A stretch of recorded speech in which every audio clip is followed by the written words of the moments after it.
Let's talk about this this healthy at any size. Then we got this tweet from Natalie Denalishan. Healthy at any size is a complete and total lie. Even if her shoes are begging, her to stop. Where are her knees? Stop celebrating this for F's sake. I feel really bad for this woman right here. This you can't. It's hard to see because of the way the crop happens. But let me see if we can show those feet. Jeez. Damn. Look, man, this person is suffering. Well, and they're being put on a platform. And, like it's a good thing. And this imagine somebody was biting their own skin off and people were clapping for them as they did it. It's like, dude, we need to help these people. But we're coming to this point in our society where a large faction of people just say, who cares if it feels good? It's like, if it makes you happy, then why the hell is it so bad? Yeah, it's a horrible ethos. A lot of things make you happy. Drugs can make you happy, and they destroy your life. Yep. This person needed an intervention. This person needed someone to say, hey, cut the carbs, lower your salt intake, all that stuff, go for a walk. Instead, they said, be you.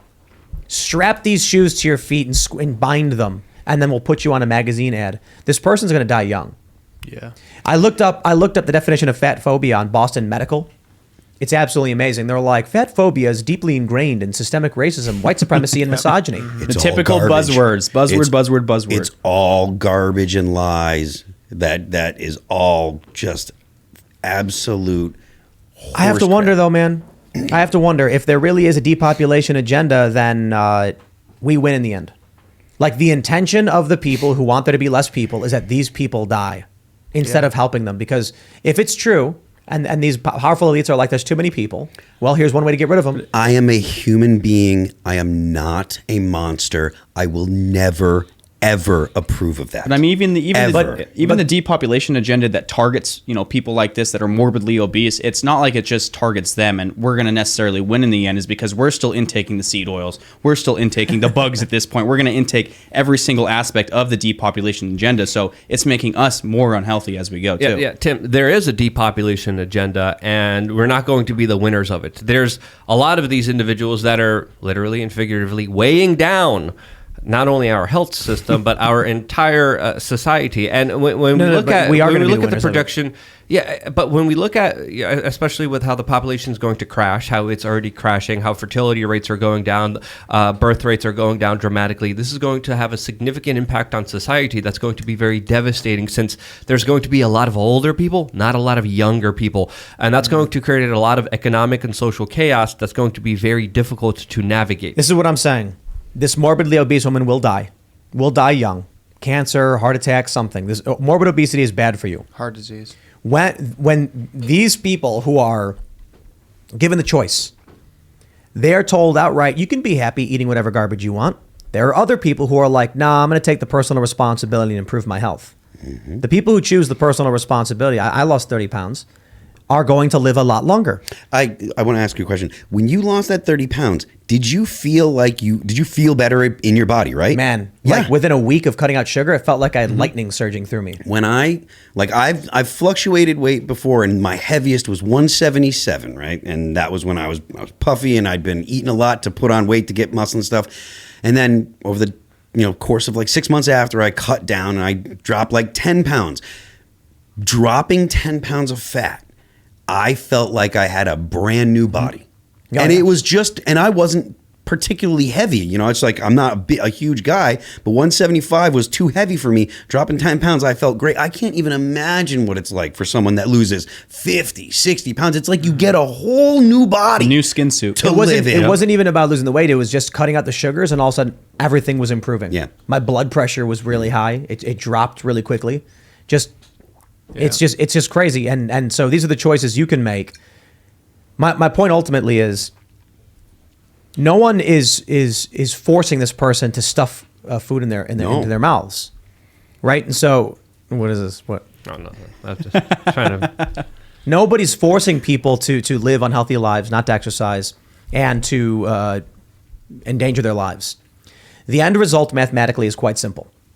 If you have 100 people and half of them are inclined to be morbidly obese and not exercise, sterilize their kid and abort their kids, they eventually cease to exist.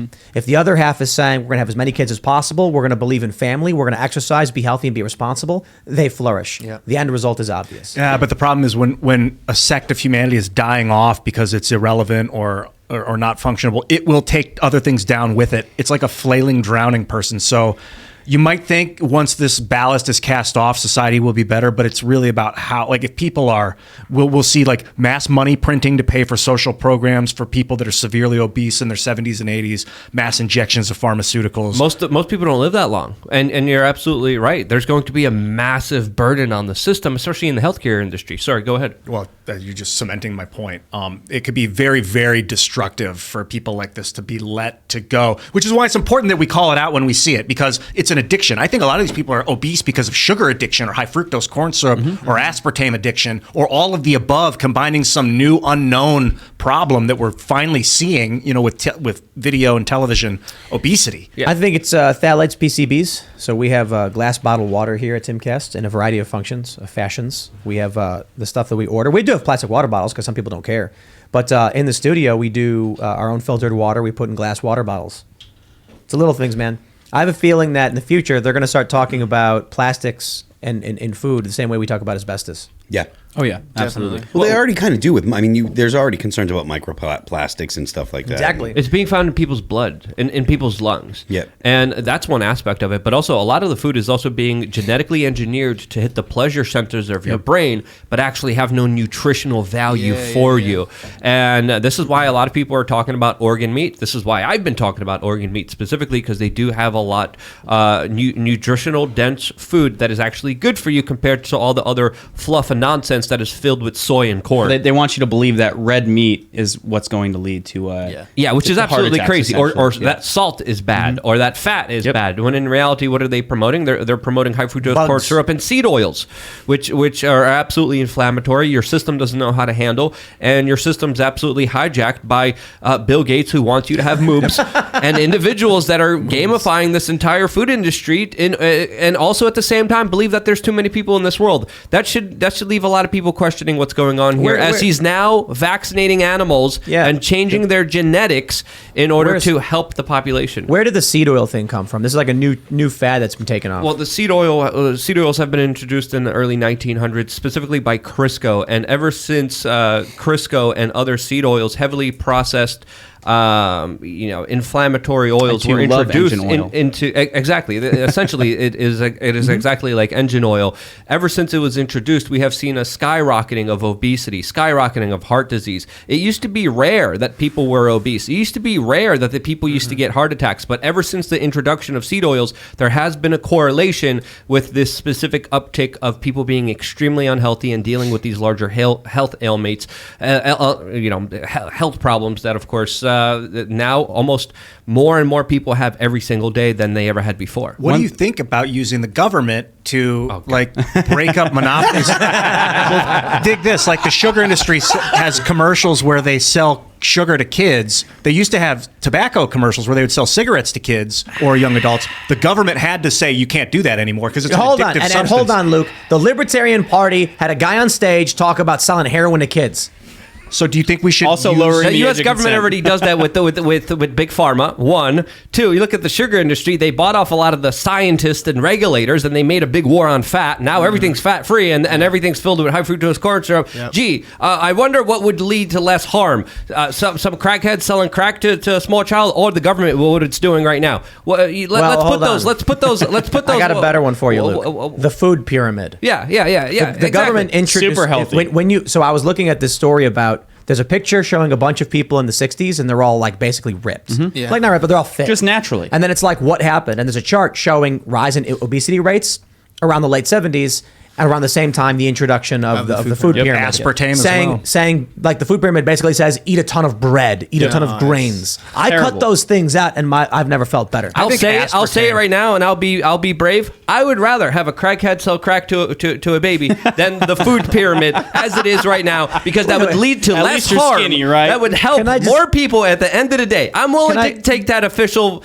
stance right now. Can I just ask everybody to imagine a baby walking up to a crackhead, Scratching his face, needing his One fix. please. requesting crack from the crackhead. Sell him the crack rock. Sell it. The baby then $5, pulling, 2 for $5. pulling $5 out of its diaper and requesting crack. I mean, Someone's got to animate that. But I will say, while we're on the topic of health, is, I smoked cigarettes for a long time from a very young age. I got off of cigarettes. I went to vaping because it's marketed as like the good alternative, right?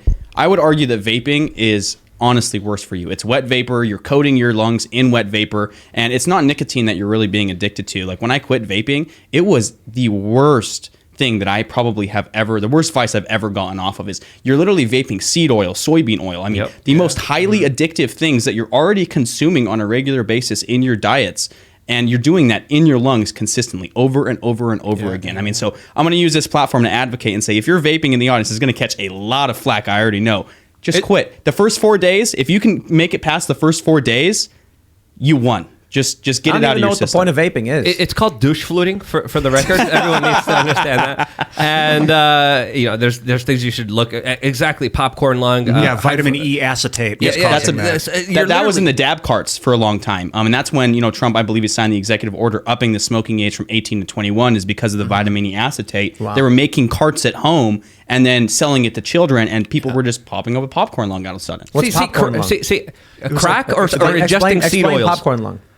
Well, again, there's many different scientific terms on this. I'm going to have to look back into this because I was looking into this when I was douche fluting myself. I was smoking cigarettes, and then I got off cigarettes, and I started half douche fluting, half smoking cigarettes. But Does douche fluting make you feel worse than cigarettes? It's hard to tell because they're all pretty bad for you. Nicotine, though, does have positive effects for your brain. In very small doses, though. With the paper that the government mandates for cigarettes, there's anti-flame paper that the government makes sure that all the big tobacco companies use, which is absolutely horrible for you as well.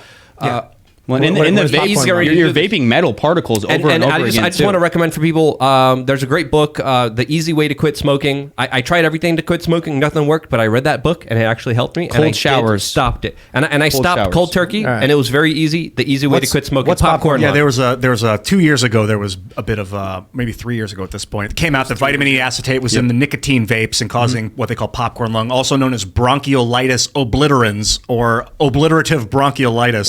Wow. That's a word. Yeah, it's a disease that results in the obstruction of the smallest airways of the lungs, the bronchioles, due to inflammation. Wow. Well, I mean, you got to think if you're consistently, and it's not just vitamin E acetate either that can cause this stuff, but that was a large occurrence, and that's what they actually studied, is if you're inhaling metal, seed oil, soybean oil, and a lot of it's like propylene, glycol, glycerin into your lungs on a regular basis, more often than cigarettes because it doesn't make you stink. It actually makes you smell good. A lot of them are fruity flavors. Yeah. You can hit it discreetly when you're in restaurants, when you're in your house, anything, anywhere you want. I mean, you're doing this on a regular basis, taking hundreds to thousands of hits a day. Your body, all things in moderation, your body is not going to have a good reaction to smoke filled with all these chemicals and toxins entering you over and over again. Yeah, can we just bring back natural tobacco and crack already? Yep. Well, seriously. All right, hey, listen, guys. I smoked cigarettes for longer than Taylor's been alive, and I disagree strongly. Cigarettes are the worst damn things in the world. Now, I'm not saying that vaping is good, but I don't want people to get the impression that I'm sitting here saying that smoking is not as bad as vaping without it's terrible. At least saying something. Mm-hmm. Smoking is the worst thing in the world. I smoked, like I said, for almost 30 years. It was the hardest thing to quit. I haven't had a drink. I quit drinking 5 years ago, and it was the easiest thing in the world to do. For me personally, and I know that it's not everybody else. I understand that people have different situations, but for me, it was easy. Smoking cigarettes, if I'm around people that smoke too much, I'm not the guy that's like, oh, get that away, that's awful. I'm like, I'm going to beat you up and take them all. Go away.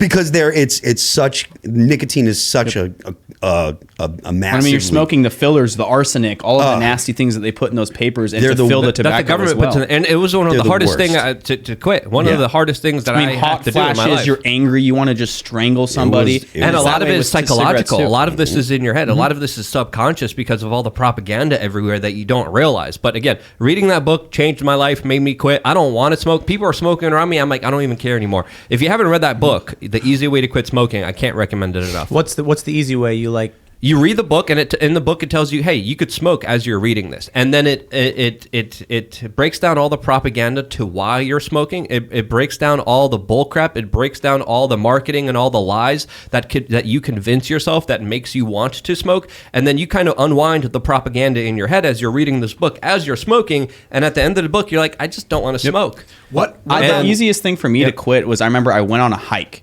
and I had just like went off on a little tour, and I used to be very athletic, in high school, and I used to do bodybuilding. I used to do the whole 9 yards, and I climbed about 20 rocks off this trail, and I got to the top, and I felt like my lungs were going to explode. And ever since that day, I didn't hit a vape.